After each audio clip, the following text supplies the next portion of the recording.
dear students, how are you? I hope all are you good. Welcome back to another class. Today let me start English chapter number 18, Thomas Alva Edison.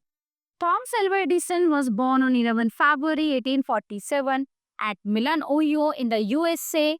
Later on, Edison moved to Port Huron, Michigan. There, Thomas went to his first and only school, and that too only for a period of 6 months. His teacher did not think much of him and said that he was at the bottom of the class. मतलब class में बहुत ही डल है ये बच्चा.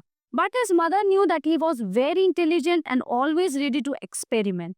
But उसकी mother जानती थी कि बहुत ही चालाक मतलब तेज दिमाग वाला बच्चा है और इसको नए नए आविष्कार करने में तैयार रहता है ये.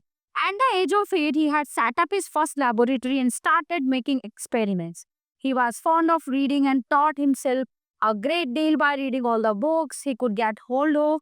He learned much from his mother too. He began to earn money at the small age of 12. He started growing fruits and vegetables in his garden. He himself carried them to the market to sell. Thus, he became helpful to the family. He needed much more money to buy books and other things he needed for doing experiments, so he had to work hard. So at the time, a new railway line was opened by the Grand Trunk Railway from Port Huron to Detroit. He wanted to go to Detroit to do some work. So his parents allowed him to go. The railway company agreed to let him sell newspapers and sweets in the train. He was also allowed to make use of luggage van. In it, he set up his second laboratory. Whenever he could find time, he went to the Detroit Free Library and read books on physics and chemistry. In the luggage van, he started his own newspaper. He bought a second-hand printing press. He learned to operate it and started printing his newspaper. The Grand Trunk Herald, he himself was its owner, editor, and printer. It was the first newspaper to be published from a railway train. Okay, so one day he was doing some experiments in the luggage van. By chance, a piece of phosphorus fell on the floor. The van caught fire and a cloud of smoke rose from there. Seeing the smoke, the guard came there. Soon the fire was put out. Being very angry with Thomas, the guard boxed his ears hard. The result was that he became deaf and remained so all his life. However, his deafness was a blessing in disgrace. Since he could not hear noises, he could concentrate on his work. Having lost his press and his laboratory, Edison was again jobless. So one day in 1862, as he was standing at the railway station, he saw a small boy standing between the railway lines. The train was approaching fast on the same track. The boy's life was in danger. At once, Edison ran to the boy, took him to his arms, and saved him at the risk of his own life. है ना? तो बीच में पटरी पे वो बच्चा खड़ा था, उसने वहां से उसको बचा लिया. Everyone praised him for his courage and noble deed. The station master, who was the father of the boy, was especially grateful to him. He promised to find some work for him. He taught him telegraphy soon. Edison became a telegraph operator. Every hour he had to send a letter by telegraph to prove that he was awakened. He made a device and attached it to the clock and the telegraph. He could send the letter every hour. One night he went to sleep. By chance, the chief telegraph operator asked for some information by telegraph.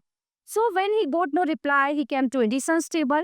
Finding him sleeping, he dismissed him there and there.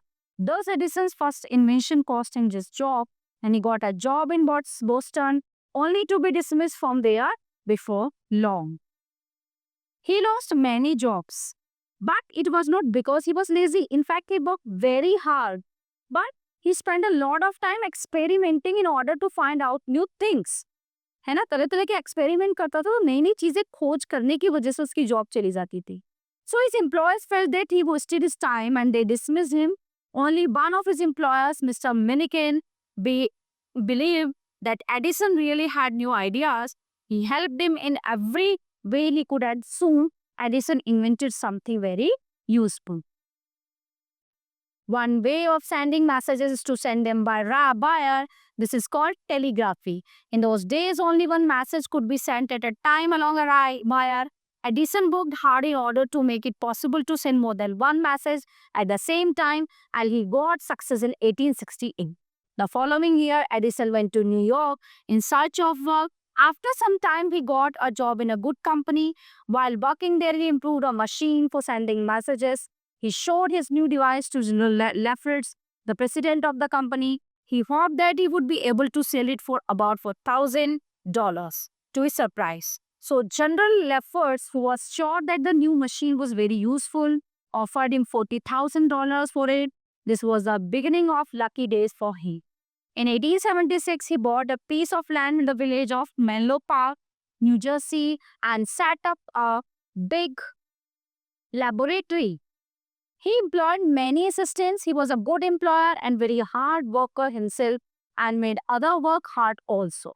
So it was in this laboratory that he invented the gramophone in 1878 and the electric bulb in 1879. Besides these, he invented many more very useful and interesting things. That was why he was called the Wizard of Menlo Park. In 1887, he moved to a larger laboratory in West Orange, New Jersey. There he worked hard till the very end of his life to make the world a happier place to live in. During his lifetime, he invented or improved more than 1,300 things. It is not easy to count them on. He died at the age of 84 on 18th October 1931. Where he died, the electric lights were turned off for a while in many American homes as a mark of respect for the man who had given them those lights.